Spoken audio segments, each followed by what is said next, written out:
Hey guys, so today we're going to be baking a dragon egg cake. A dragon egg cake. I've had this idea in my head for like a million years. And now it's an actual thing, so let's get started.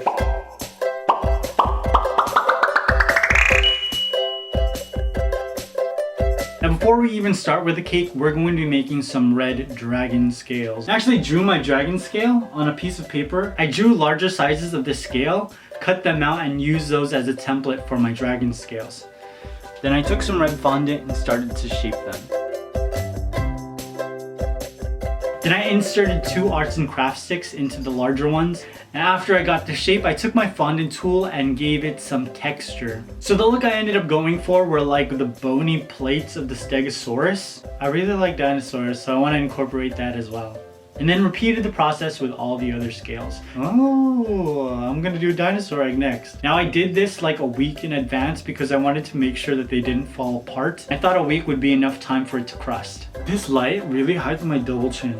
Look, see, only when I do this do you see it. But this, look, chin came strong. Now I baked 2 red velvet cakes in 2 of these egg pans. In elementary school, I always got teased for having big ears.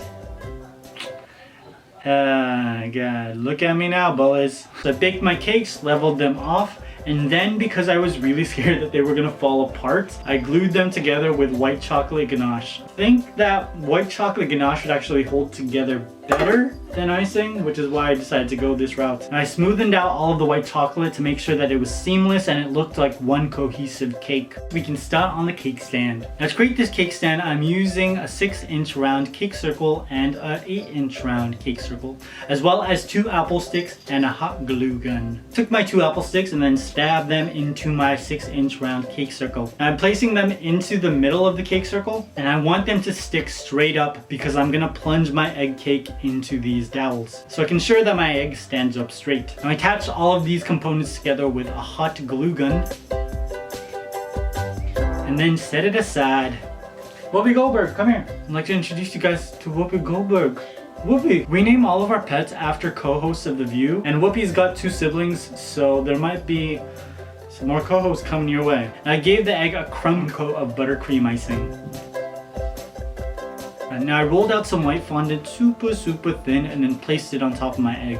This piece of fondant was not perfect by any means. It was really sloppy. But I didn't care about it too much because I knew that there was going to be another layer of fondant, a decorative layer to look like dragon scales. Now let's give this egg some more texture. So I'm using red velvet cake, but I wanted the outside of this to be gold. Because in my mind, a red dragon comes from a golden egg. Your mind might say a red dragon comes from a red egg. We don't think alike. Now I wanted the outside of the egg to be made up of dragon scales. To do it, I rolled out some mustard brown fondant and used a present cookie cutter. This was actually the closest thing I had to a dragon scale, and it worked out perfectly. So I cut out each present shape, and then I pinched the top of the gift to make it look sharp.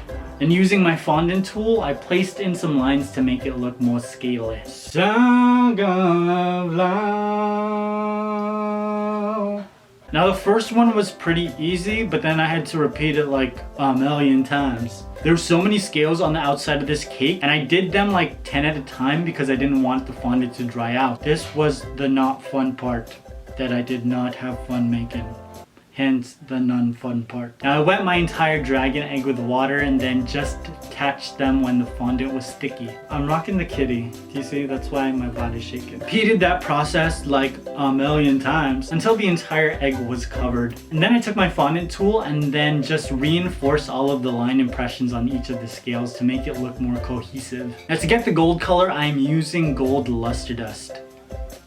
I painted the eggs halfway through and I ran out of gold luster dust. If you follow me on Instagram, you know that. So instead of not doing anything, I decided to take all of my red scales and then fit them onto the places where I knew they were gonna go, just so that the fondant on the egg can adjust to the shape of the scale while it's soft. Now once I fitted all of my Stegosaurus-like plates, I took them and gave them a dirty vodka wash.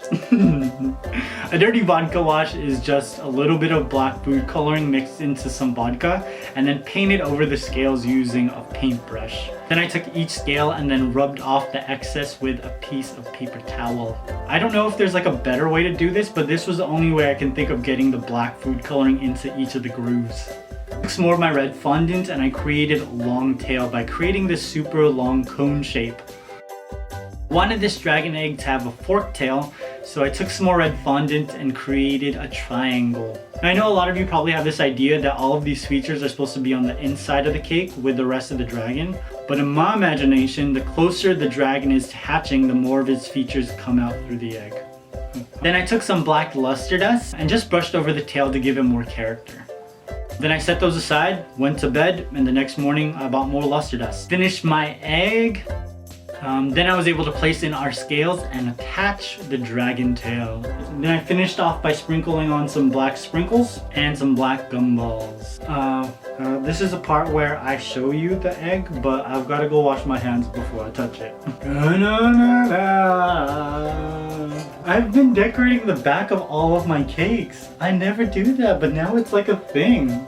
Like a professional person, I do it like a professional person. Look at that. I took off the black sprinkles on the bottom. They started falling everywhere and I was getting mad. Dude, this cake is like literally, it's literally fierce.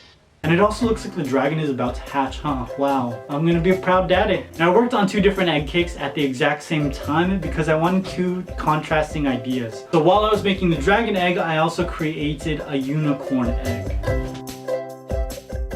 Another day, another sleigh. Now remember, this video is only half of the story. If you want to see the process of making this dragon egg cake and what I'm currently working on, then you can follow me on Instagram and Facebook. Well, I hope you guys enjoyed this. Let me know in the comments what you want me to make next, and I will see you soon. Bye.